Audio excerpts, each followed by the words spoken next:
नमस्कार, ये आकाशवाणी शिमला है। अब आप राजकुमारी चंदेल से प्रादेशिक समाचार सुनिए।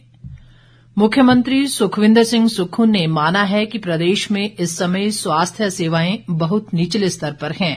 धर्मशाला के तपोवन में चल रहे प्रदेश विधानसभा के शीतकालीन सत्र के तीसरे दिन आज प्रश्नकाल के दौरान सदन में विधायक दीपराज के एक सवाल के जवाब में मुख्यमंत्री ने कहा कि सरकार स्वास्थ्य सेवाओं में सुधार की कोशिश कर रही है। उन्होंने ये भी माना कि राज्य में लगभग हर स्वास्थ्य संस्थान में स्टाफ की कमी है और सरकार इसे दूर करने के लिए प्रयास कर रही है। उन्होंने कहा कि रेडियोग्राफरों की सबसे अधिक कमी है और इनकी भर्ती की प्रक्रिया चल रही है। सुखविंदर सिंह सुक्खू ने कहा कि सरकार रेडियोग्राफर को दिए जाने वाले वेतन में भी वृद्धि करेगी। मुख्यमंत्री ने कहा कि प्रदेश सरकार आईजीएमसी शिमला में 133 टेस्ट निशुल्क कर रही है, जबकि कमला नेहरू अस्पताल में 42 टेस्ट निशुल्क हैं। विधायक अजय सोलंकी के एक सवाल के जवाब में मुख्यमंत्री ने कहा कि प्रदेश सरकार राज्य में बंदरों की समस्या को कम करने के लिए बरसात के दौरान किए जाने वाले पौधरोपण में 60% पौधे फलदार लगाएगी। मुख्यमंत्री ने कहा कि प्रदेश में अभी तक 1,87,000 बंदरों की नसबंदी की जा चुकी है। इनमें से 1,188 बंदरों की नसबंदी नाहन विधानसभा क्षेत्र में की गई। उन्होंने कहा कि सिरमौर जिले के पांवटा साहिब में एक नसबंदी केंद्र कार्य कर रहा है।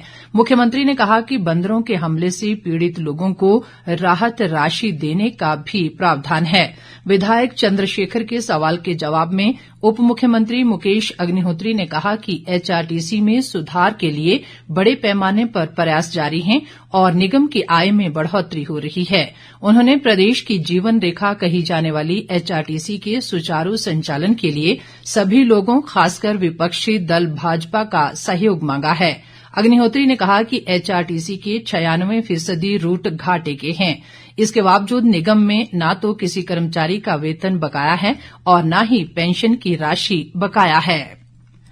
विपक्षी दल भाजपा ने नेता प्रतिपक्ष जयराम ठाकुर के नेतृत्व में नौकरी से निकाले गए आउटसोर्स कर्मियों और गेस्ट टीचर पॉलिसी के विरोध में आज धर्मशाला में विधानसभा परिसर के बाहर प्रदर्शन किया। इस अवसर पर जयराम ठाकुर ने कहा कि कांग्रेस सरकार 5 साल में 5 लाख नौकरियां देने का वायदा कर सत्ता में आई थी और पहली ही कैबिनेट में 1 लाख रोजगार देने की बात कही गई थी। उन्होंने कहा कि इसके विपरीत कांग्रेस सरकार ने आउटसोर्स के तहत कार्यरत 10,000 कर्मियों को बाहर का रास्ता दिखा दिया। जयराम ठाकुर ने कहा कि सरकार ने 2 साल से खाली चल रहे पदों को समाप्त करने की अधिसूचना जारी कर एक ही झटके में करीब 1.5 लाख पद समाप्त कर दिए।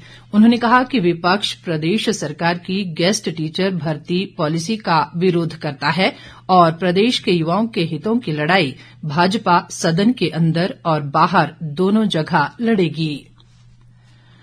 प्रदेश के मैदानी व मध्य पर्वतीय क्षेत्रों में रहने वाले लोगों को अगले कुछ दिनों तक शीतलहर का सामना करना पड़ सकता है। मौसम विज्ञान केंद्र शिमला के अनुसार ऊना, हमीरपुर, बिलासपुर में 25 दिसंबर तक शीतलहर का अलर्ट जारी किया गया है। मौसम विभाग के मुताबिक पिछले 24 घंटों में तापमान में गिरावट देखी गई है। मौसम विज्ञान केंद्र शिमला के निदेशक कुलदीप श्रीवास्तव ने बताया कि 23 व 24 दिसंबर को पर्वतीय इलाकों में कहीं कहीं बर्फबारी हो सकती है।